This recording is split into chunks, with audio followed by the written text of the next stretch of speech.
जी हाँ नाज़रीन, drama serial हमराही की नेक्स्ट आने वाली एपिसोड में आप देखेंगे कि इधर से हाम का बाप आप सब कुछ होने के बावजूद अपने बेटे की जान नहीं बचा पाएगा, तो उसे सिर्फ और सिर्फ एलिफ नज़र आएगी और वो उसके आगे हाथ जोड़कर बैठ जाएगा और कहेगा कि मोहब्बत तो कुर्बानी मांगती है, अब कुर्बानी देने का वक्त आ गया है।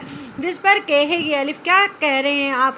जिस पर वो कहेगा, मेरे बेटे की ज़िंदगी तुम ही बचा सकती हो, तुमने अपनी ये नाम लिखवा रखा है ना डोनेट लिस्ट में। जिस पर कहेगी एलिफ, हाँ मैंने ऐसा किया है क्योंकि मेरी माँ इसी बीमारी से जंग लड़ते हुए इस दुनिया से चली गई। जिस पर कहेगा सिहाम का बाप, तो तुम क्या चाहती हो, जो तुमसे मोहब्बत करता है वो भी इसी तरह से इस दुनिया से चला जाए। जिस पर एलिफ को समझ आ जाएगी कि सिहाम का बाप क्या बात करना चाह रहा है। वो उस पर कहेगी कि मैं तो खुद चाहती हूँ, लेकिन मैं जब ये सोचती हूँ कि मेरे बाद जब सिहाम मेरा पूछेगा तो आप उसे क्या जवाब देंगे। जिस पर कहेगा सिहाम का बाप कि उसे मैं कुछ भी समझा दूंगा, लेकिन तुम जानती हो कि अभी उसका ज़िंदा रहना बहुत ज़रूरी है मेरे लिए।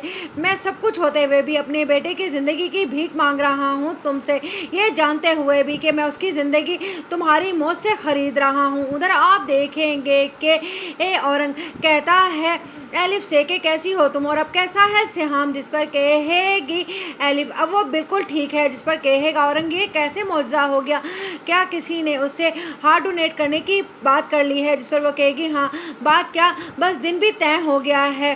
जिस पर वो कहेगा, ऐसा कैसे हो सकता है, कोई अपनी जान देकर किसी की ज़िंदगी कैसे बचा सकता है? जिस पर कहेगी एलिफ, जो उससे मोहब्बत करता हो। जिस पर कहेगा औरंग, कहीं तुम तो ये बेवकूफ़ी नहीं करने वाली, अगर तुम ऐसा करने वाली हो तो मैं पाकिस्तान बहुत जल्द वापस आ रहा हूँ और तुम्हें ऐसा करने से रोक दूंगा, क्योंकि मैं नहीं चाहता हूँ कि तुम उसकी मोहब्बत में इतनी दीवानी हो जाओ कि तुम अपनी ही ज़िंदगी की कुर्बानी दे दो। उधर आप देखेंगे कि गाजी यूसुफ बहुत खुश होता है कि उसके बेटे ने ऐसी लड़की का इंतखाब किया था जो अपनी जान देकर उसकी ज़िंदगी ख़रीद रही है। इधर आप देखेंगे कि जब सिहाम का ऑपरेशन अच्छे से कामयाब हो जाएगा तो वो वाकई सबसे पहले एलिफ के ही बारे में पूछेगा, लेकिन उसका बाप पहले से ही